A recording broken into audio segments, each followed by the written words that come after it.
Every action you take, every word you speak, and even every thought you hold is like a tiny seed. Some seeds are small and light, others heavy and dense. But each one, without exception, is planted in the vast garden of existence. Over time, these seeds grow. Some sprout quickly, their effects visible almost immediately. Others take years, lifetimes even, to break through the soil and reveal their true nature. This garden, this intricate web of cause and effect, is what we call karma. It is not punishment. It is not reward. It is simply the natural consequence of all that you do, say, and think. Now, you might wonder, why does this matter? Why should you care about these invisible seeds you're planting every single day? The answer is simple. Because you are the gardener of your own life. Whether you realize it or not, you are constantly shaping your reality, your relationships, and even your own sense of self through these actions. The choices you make today ripple out into the world, touching not only your own life, but the lives of others in ways you may never fully comprehend. And here's the thing, those ripples always come back to you. They may return as joy, as struggle, as clarity, or as confusion, but they always return. This is the law of karma, as timeless as the stars, and as intimate as your own breath. But let's be clear, karma is not some distant, abstract concept meant only for philosophers or spiritual seekers. It is as practical as it is profound. Think about it. Have you ever snapped at someone in anger, only to feel the weight of that moment linger long after the words were spoken? Or have you ever offered kindness to a stranger and felt a quiet warmth settle in your heart? These are small, everyday examples of karma in action. They remind us that every moment is an opportunity to plant seeds of wisdom, compassion, and understanding, or to sow seeds of ignorance, fear, and separation. The choice is always yours. Yet karma is not just about individual actions.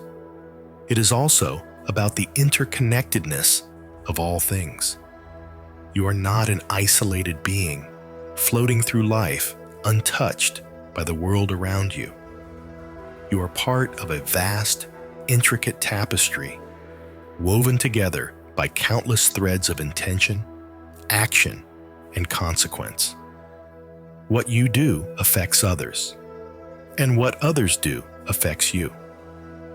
This is why karma is often described as a web, a delicate, interconnected system where every movement, no matter how small, sends vibrations through the whole. So, as you sit here now, listening these words, I invite you to pause and reflect. What seeds are you planting in this moment? What kind of garden are you cultivating in your life? And perhaps more importantly, what kind of gardener do you wish to be? These questions are not meant to overwhelm you or fill you with doubt. They are simply an invitation to become more aware, more intentional, and more alive to the power you hold in every moment. This is just the beginning of our journey into understanding karma. There is so much more to explore. How karma shapes our relationships, how it influences our sense of self, and how we can work with it to create a life of greater freedom and peace. But for now, take a deep breath and let these ideas settle. The garden of karma is vast, and there is no rush. Every step, every seed, every moment is part of the process. Wonderful. Let us continue, then, and delve a little deeper into the nature of karma. You see, while the concept of cause and effect may seem straightforward, the workings of karma are far more nuanced than they first appear. It is not a linear system where one action always leads to a predictable result. Instead, it is a dynamic, ever-shifting process shaped by countless factors: your intentions, the context of your actions, and even the state of your mind and heart at any given moment. Let's start with intention, because this is where the roots of karma lie. Every action begins with a thought, a spark of intention that sets the whole process in motion. Imagine you're walking down the street and you see someone struggling with a heavy bag. You could choose to help them, or you could walk on by. The action itself, helping or not helping, is important, but the intention behind it is what truly shapes the karmic outcome. Are you helping because you genuinely care, or because you want to be seen as a good person? Are you walking away because you're in a hurry, or because you feel indifferent to their struggle? These subtle differences matter. They determine the quality of the seed you're planting. This is why karma is often described as a mirror. It reflects not only what you do, but why you do it. If your actions are rooted in kindness, clarity, and love, the fruits they bear will be sweet. If they arise from fear, anger, or selfishness, the fruits will be bitter. It's not about judgment or condemnation. It's about understanding the natural flow of energy. Just as a farmer knows that planting a thorn bush will not yield roses, you too can learn to recognize the seeds you're planting and the harvest they will bring. But here's where it gets interesting.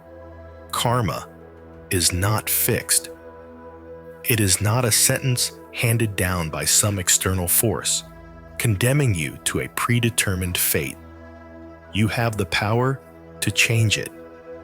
At any moment, you can choose to act with greater awareness, to plant seeds that align with the kind of life you wish to live. This is where the practice of mindfulness comes in. By paying attention to your thoughts, words, and actions, you can begin to see the patterns of your karma more clearly. You can notice when you're acting out of habit or conditioning, and choose instead to act from a place of wisdom and compassion. Let me give you an example. Suppose you have a habit of reacting with anger when things don't go your way. Over time, this pattern creates a kind of karmic momentum, making it easier to react with anger in the future.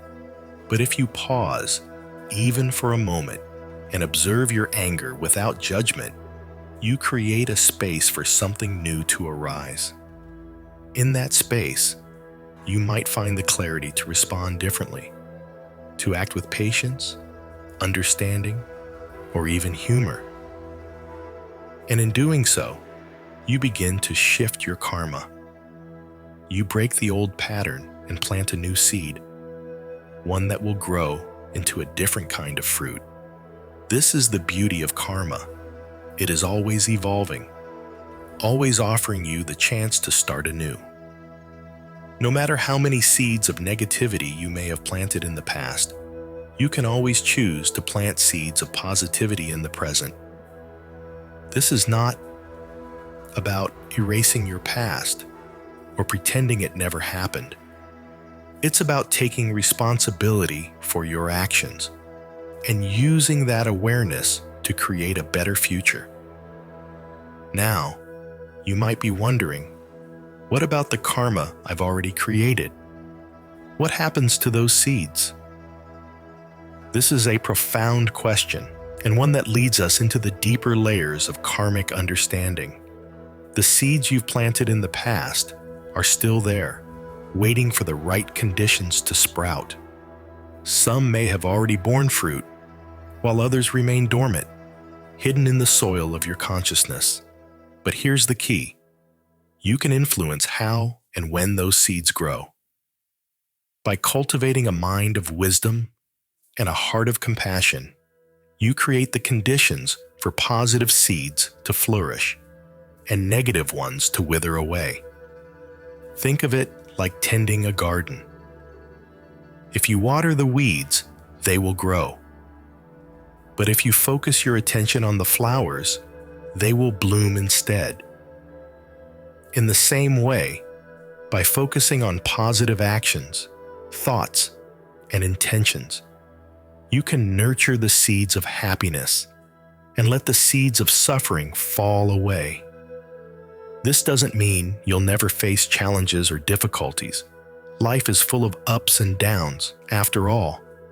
But it does mean that you can meet those challenges with greater resilience, clarity, and grace. So, as you reflect on your own life, consider this. What patterns of karma are you reinforcing, and what patterns are you ready to change? What seeds do you wish to plant, not only for yourself, but for the world around you? Remember, the garden of karma is vast, and you are both the gardener and the harvest. Every choice you make, no matter how small, is an opportunity to shape your destiny. Let us move forward then and explore how karma weaves itself into the fabric of our relationships. For it is here, in the way we connect with others, that karma reveals its most profound lessons. Relationships are like mirrors, reflecting back to us the seeds we've planted, both the beautiful and the thorny. They show us where we've sown love and where we've sown division, where we've nurtured understanding and where we've allowed misunderstanding to take root. Think about the people in your life, your family, your friends, your co-workers, even the strangers you pass on the street. Each of these connections is shaped by karma. Some relationships feel easy, flowing naturally like a gentle stream. Others feel fraught with tension, as if every interaction is a struggle against the current. Why is this? It is because every relationship carries the weight of past actions, past words, past intentions. The kindness you showed a friend years ago may still be bearing fruit today, just as the harsh words you spoke in anger may still cast a shadow. But here's the thing. While the past may shape the present, it does not have to dictate the future. You have the power to transform your relationships by transforming your actions. This is not always easy, of course. Old patterns can be deeply ingrained, and it takes courage to break free from them. But the effort is worth it. For in doing so, you not only change your own karma, you change the karma of everyone involved. Let's take a closer look at how this works. Imagine you have a strained relationship with someone, a family member, perhaps, or a colleague. Every interaction seems to end in conflict, leaving you both feeling hurt and frustrated. You might be tempted to blame the other person, to see them as the source of the problem. But karma teaches us to look deeper. It invites us to ask, what role have I played in this dynamic? What seeds have I planted, knowingly or unknowingly, that have contributed to this pattern? This is not about self-blame or guilt. It's about taking responsibility for your part in the relationship and recognizing that you have the power to change it. Perhaps you've been quick to judge or slow to listen. Perhaps you've held on to resentment, allowing it to color your interactions. Whatever the case may be, the first step toward transformation is awareness. By seeing the patterns clearly, you can begin to make different choices, to respond with patience instead of anger, with compassion instead of judgment, with openness instead of defensiveness. And here's the beautiful part. When you change your actions, you change the energy of the relationship. Even if the other person doesn't immediately respond in kind, your shift in behavior creates a ripple effect. Over time, these ripples can soften the edges of conflict, creating space for healing and understanding to grow. This is the power of karma in action. It reminds us that we are not passive participants in our relationships. We are active co-creators, shaping the dynamics through our choices. But karma in relationships is not just about resolving conflict. It's also about deepening connection. Think about the people who bring joy and inspiration into your life. These relationships, too, are the fruit of karma. They reflect the seeds of love, kindness, and generosity you've planted in the past, and they offer you the opportunity to plant even more seeds, to nurture the bonds that uplift and sustain you. So as you reflect on your relationships, consider this. What seeds are you planting in the hearts of those around you? Are you sowing seeds of trust and respect, or seeds of doubt and division? Are you nurturing the connections that matter most to you, or are you allowing them to wither from neglect? Remember, every interaction is an opportunity to strengthen the web of connection that binds us all. And let us not forget the most important relationship of all, the one you have with yourself. For the way you treat yourself sets the tone for all your other relationships. If you are harsh and critical toward yourself, that energy will spill over into your interactions with others. But if you are kind and compassionate toward yourself, that energy will radiate outward, touching everyone you meet. This, too, is karma. The seeds you plant in your own heart shape the garden of your life.